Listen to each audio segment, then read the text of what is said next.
AI stock soared to the sky until last week when the first cracks appeared.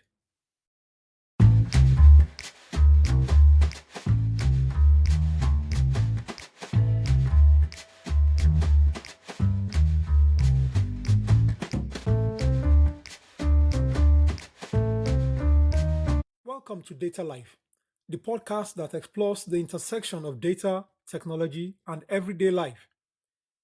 It's been a rocky week on Wall Street. Shares of major tech players, from Nvidia and Microsoft to Meta and Alphabet, all slipped sharply, wiping hundreds of billions of dollars in market value. The drop followed a string of earnings reports that failed to justify the astronomical expectations tied to artificial intelligence. For the first time, analysts began whispering that dreaded word, bubble. Across financial newsrooms and online investor forums, the mood has shifted from unstoppable optimism to cautious realism. So, what's really happening?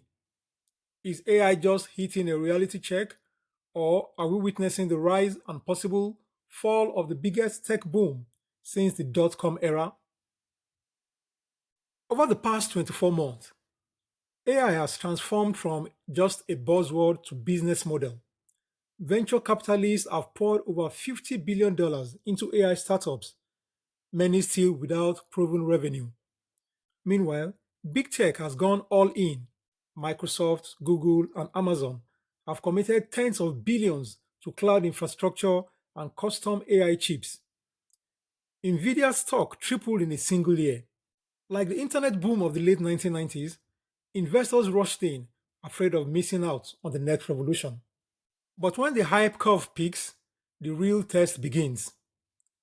Can AI actually deliver returns big enough to match the story being sold? Well, if you are old enough to remember the dot com craze, this might feel familiar. Back then, every company with a website became a stock market darling. When reality hit, the Nasdaq lost about 75% of its value and thousands of startups disappeared. Yet, that crash didn't kill the internet, rather, it refined it. And out of the rubble came Google, Amazon, eBay, and the like, the real winners of the digital revolution. The question now isn't whether AI is real, it clearly is. The question rather is whether its promise has been priced too high, too fast. Last week's sell off might just be an early warning. Nvidia's valuation alone recently surpassed the entire German stock market. AI chip demand is through the roof, but supply chains and real world applications haven't caught up as yet. Startups are promising AI powered solutions for every imaginable niche. Many are little more than flashy demos with no revenue model established. Still, AI's potential is enormous. The problem is speculation, not the science. Unlike the past bubbles, however, AI already has deep practical use cases. It's behind the fraud detection in banks, predictive diagnostics in hospitals, and even the way your smartphone takes photos. So, yes, AI might be overhyped, but it's not baseless. The challenge lies in separating enduring innovation from short term speculation.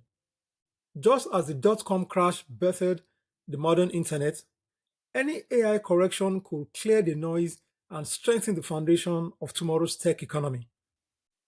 Every tech boom starts with a story, and we humans love stories of transformation. But remember, during every gold rush, the biggest winners were rarely the miners, they were the people selling the shovels. In the AI boom, the shovels are the data centers, cloud computing, and chips.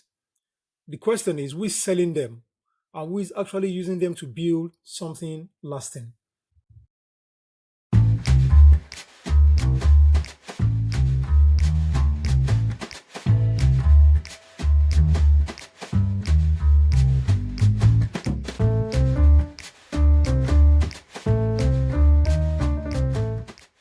Now we'll go to the news segment.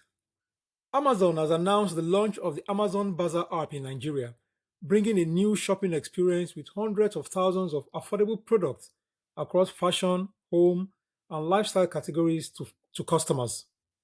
The new standalone shopping app called Amazon Bazaar is now available in Nigeria as well as 14 new destinations.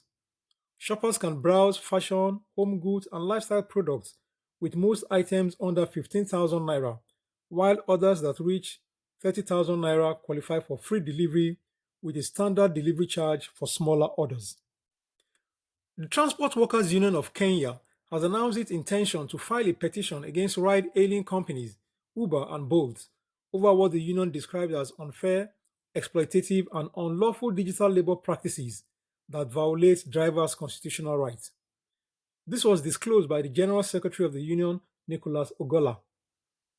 The petition, tagged a constitutional petition, will not only indict the two ride hailing companies but other key state regulators. The regulators include the Office of the Data Protection Commissioner and the Cabinet Secretary of Kenya's Ministry of Labour and Social Protection. According to the union, the petition, which will be lodged at the Employment and Labour Relations Court, challenges Uber and Bolt's continued imposition of exploitative commission deductions. It also calls out their unfair algorithmic practices, arbitrary account deactivations, and misuse of driver data without transparency or due process. Meta projected that 10% of its overall sales in 2024, amounting to about $16 billion, came from running online ads for scams and banned goods, according to a report from Reuters. Those kinds of ads included promotions for fraudulent e-commerce and investment schemes, illegal online casinos, and the sale of banned medical products. The documents showed the company's attempts to measure the prevalence of fraudulent advertising on its apps like Facebook and Instagram. The Reuters report cited a December 2024 document that showed how Meta each year generates roughly $7 billion in annualized sales from so-called higher risk scam ads. Although some of the documents show that Meta aims to reduce the amount of bogus ads on its platform, the report also said that other documents suggest that the company is concerned that its business projections could be impacted by any abrupt removal of the fraudulent promotions. And now we go to the quiz segment for the day. The last major tech bubble, the dot-com crash, wiped out roughly how much of Nasdaq's value between 2000 and 2002? Is it A, 25%, B, 50%, or C, 75%?